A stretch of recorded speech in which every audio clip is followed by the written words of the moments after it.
Friends, welcome back to our channel Suresh digital talks. ఈరోజు నేను మీకోసం పోస్ట్ ఆఫీస్లో ఇన్వెస్ట్మెంట్ ప్లాన్స్ గురించి వీడియోలో తెలియజేస్తాను. ఇప్పుడు చాలా మంది ప్రతి ఒక్కరు government employees, software employees, YouTubers, మధ్యతరగతి వాళ్ళు ఇలా ప్రతి ఒక్కరు కూడా పోస్ట్ ఆఫీస్లో 100, 200, 500, 699,000 ఇలా ప్రతి ఒక్క ప్లాన్ని పోస్ట్ ఆఫీస్లో ఇన్వెస్ట్ చేస్తున్నారు. వీళ్ళందరికీ ఇన్వెస్ట్ చేసినందుకు రిఫండ్ ఎన్ని లక్షలు వస్తున్నాయో మీకు తెలుసా? నేను మాత్రం మీకోసం ఈ ప్లాన్స్ అంతలో కలిసి ఒక ప్లాన్ని మీకు తెలియజేస్తాను. అదేంటంటే 500 ప్లాన్ గురించి తెలియజేశాను. 500 ప్లాన్స్ ఎన్ని ఉన్నాయి, ఎన్ని రకాలు ఉన్నాయి, అమౌంట్ ఇన్వెస్ట్ చేస్తే ఎంత వస్తుందనేది మీకు ఈ వీడియోలో పూర్తిగా తెలియజేస్తాను. ఈ వీడియోని మీరు మిస్ అవ్వకుండా తప్పకుండా చూడండి. ఇక మన టాపిక్ విషయానికి వచ్చినట్లయితే 500 ఇన్వెస్ట్మెంట్ ప్లాన్స్ ఎన్ని ఉన్నాయనేది మీకు వీడియోలో చెప్తాను.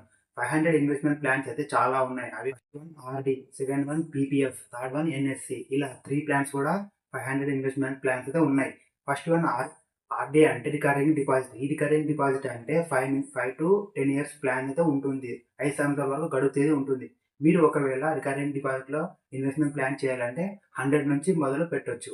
కానీ నేను మాత్రం మీకోసం 500 ఇన్వెస్ట్మెంట్ ప్లాన్ గురించి తెలియజేస్తాను. మీరు ఒకవేళ పోస్ట్ ఆఫీస్‌లో రికరింగ్ డిపాజిట్ తీసుకొని 500 ఇన్వెస్ట్మెంట్ ప్లాన్ చేసి 5 ఇయర్స్ గడువు తేదీ తీసుకున్నట్లయితే మీకు 5 ఇయర్స్ కలిపి మొత్తం వడ్డీ రేట్‌తో 6.7 వడ్డీ రేట్‌తో కలిపి 36,000 వస్తుంది. అంటే మీరు మొత్తం 5 ఇయర్స్ కలిపి కట్టింది 30,000. మీకు వచ్చింది లాభం 6,000 రూపీస్. అంటే మీరు 5 ఇయర్స్ అంతా కలిపి కడితే 6,000 రూపీస్ మీకు లాభం వస్తుంది. రీఫండ్ అనేది వస్తుంది. Second one PPF. పీపీఎఫ్ అంటే పబ్లిక్ ప్రావిడెంట్ ఫండ్ అని అర్థం. ఈ పబ్లిక్ ప్రావిడెంట్ ఫండ్ స్కీమ్ అనేది 5 to 15 ఇయర్స్ గడువు తేదీ అనేది ఉంటుంది.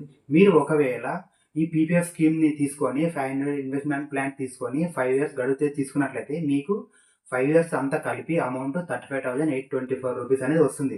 మీరు 5 ఇయర్స్ కలిపి 30,000 కట్టింటారు. కానీ మీకు మాత్రం 35,824 రూపీస్ వస్తుంది. అంటే మీకు రీఫండ్ ఎంత వస్తుందంటే 5,824 రూపీస్ అనేది రీఫండ్ అనేది మీకు వస్తుంది. ఇక థర్డ్ వన్ ఎన్ఎస్సి. ఎన్ఎస్సి అంటే నేషనల్ సేవింగ్ సర్టిఫికేట్ స్కీమ్. ఈ ఎన్ఎస్సి స్కీమ్ అనేది 5 ఇయర్స్ గడువు తేదీ అనేది ఉంటుంది.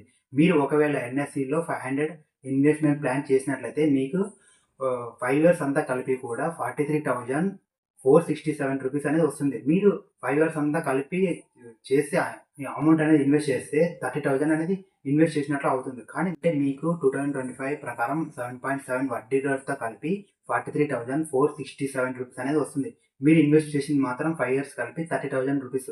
కానీ మీకు రీఫండ్ అనేది 13,467 రూపీస్ అనేది మీకు రీఫండ్ అనేది వస్తుంది. నేను మీకోసం 500 ఇన్వెస్ట్మెంట్ ప్లాన్స్ 3 చెప్పాను కదా! RD, PPF, NSC. కానీ ఇక్కడ డిఫరెన్స్ చూడండి ఒకసారి. ఆర్‌డిలో 500 ఇన్వెస్ట్మెంట్ ప్లాన్ చేస్తే మీకు 5 ఇయర్స్ అంతా కలిపి రీఫండ్ అనేది 6,000 వస్తుంది. ఒకవేళ పీపీఎఫ్‌లో ఇన్వెస్ట్‌మెంట్ చేస్తే 5,824 రూపీస్ అనేది వస్తుంది. కానీ ఎన్ఎస్సిలో ఇన్వెస్ట్ చేసినట్లయితే ఏకంగా 13,467 రూపీస్ అనేది వస్తుంది. రీఫండ్ అనేది వస్తుంది.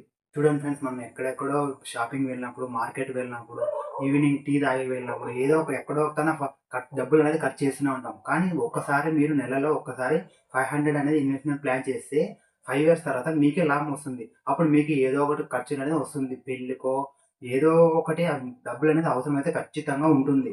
కాబట్టి మీ 500 ఇన్వెస్ట్మెంట్ ప్లాన్ అనేది చేస్తే మీకే మంచిదని నేను చెప్తున్నాను. లేదండి మేము ఎప్పుడు చనిపోతామో ఎవరికీ తెలీదు. మేము ఒకవేళ పోస్ట్ ఆఫీస్‌లో 500 ఇన్వెస్ట్మెంట్ ప్లాన్ తీసుకొని ఒకవేళ 2 ఇయర్స్ కట్టి సడెన్‌గా చనిపోతే అప్పుడు డబ్బులంతా వేస్ట్ అయితాయని కొంతమందికి డౌట్ ఉండొచ్చు. అలా చనిపోతే అప్పుడు కూడా డబ్బులు రీఫండ్ అనేది వస్తుంది. అది ఎలా అంటే మీరు ఒకవేళ పోస్ట్ ఆఫీస్‌లో ఇన్వెస్ట్మెంట్ ప్లాన్ తీసుకునేటప్పుడు మీరు నామినీ పేరు ఇవ్వాలి. ఒక గర్ల్ అయితే భర్త పేరు, భర్త అయితే వైఫ్ పేరు, కొడుకు పేరు, తాత పేరు, అన్న పేరు, తమ్ముని పేరు, లవర్ పేరు, ఇది ఏదో ఒక పేరు ఇచ్చినట్లయితే అప్పుడు మీరు ఒకవేళ యాక్సిడెంట్ అవ్వడం వల్ల, సడెన్‌గా ఏమో హార్ట్ అటాక్ రావడం వల్ల, చనిపోవడం వల్ల మీరు 2 ఇయర్స్, 3 ఇయర్స్, 4 ఇయర్స్ కట్టినప్పుడు అప్పుడు నామినీ పేరు మీద వాళ్ళకి ఖచ్చితంగా రీఫండ్ అనేది మొత్తం వస్తుంది. కాబట్టి మీరు ఏదో ఒక ఇన్వెస్ట్మెంట్ ప్లాన్ అనేది పోస్ట్ ఆఫీస్‌లో తీసుకోండి. ఎందుకంటే ఫ్యూచర్ గురించి ఆలోచించండి. మీరిప్పుడు కష్టపడితే మీ పిల్లలకి, మీ భర్తలకి, మీ రిలేటివ్స్‌కి ప్రతి ఒక్కరికి ఏదో ఒక విధంగా ఉపయోగపడుతుంది. కాబట్టి మీరు ఫ్యూచర్ గురించి ఆలోచించి ఇన్వెస్ట్మెంట్ ప్లాన్స్ అనేది తీసుకోండి. కానీ మీకు ఒక డౌట్ ఉండొచ్చు. ఆర్‌డీలో తీసుకోవాలా? పీపీఎఫ్‌లో తీసుకోవాలా? ఎన్ఎస్‌సిలో తీసుకోవాలా? అనేది మీకు ఒక డౌట్ ఉండొచ్చు. నేనైతే ఎన్ఎస్‌సిలోనే తీసుకోవాలని చెప్తున్నాను. ఎందుకంటే ఎన్ఎస్‌సిలో ప్రాఫిట్ ఎలా ఉంటుందనేది మీకు అంతా వీడియోలో అప్పుడే మీరు చూసే ఉంటారు. కాబట్టి ఎన్ఎస్‌సిలో ఇన్వెస్ట్ చేయాలని నేనైతే కోరుకుంటున్నాను. చూడండి ఫ్రెండ్స్, నేనైతే మీకోసం పోస్ట్ ఆఫీస్ స్కీమ్‌లో 500 ఇన్వెస్ట్మెంట్ ప్లాన్స్ గురించి పూర్తి సమాచారం ఈ వీడియోలో తెలియజేశాను. మీరు ఈ 500 ప్లాన్స్ అనే కాకుండా పోస్ట్ ఆఫీస్‌లో ఇంకా 100, 200 ఇంకా చాలా ఉన్నాయి కదా! అవి ఇంకా అవన్నీ కావాలంటే మీరు కింద కామెంట్ చేయండి. మీరు కామెంట్ చేస్తే నేను ఆ స్కీమ్ గురించి మీకు నెక్స్ట్ వీడియోలో తెలియజేస్తాను. ఇలాంటి సమాచారాలు మరిన్ని కావాలంటే ఈ ఛానల్‌ని సబ్స్క్రైబ్ చేయండి. ఈ వీడియో మీకు నచ్చినట్లయితే ఒక లైక్ చేయండి. దాంతో పాటు ఈ ఛానల్‌ని ఫాలో చేయండి.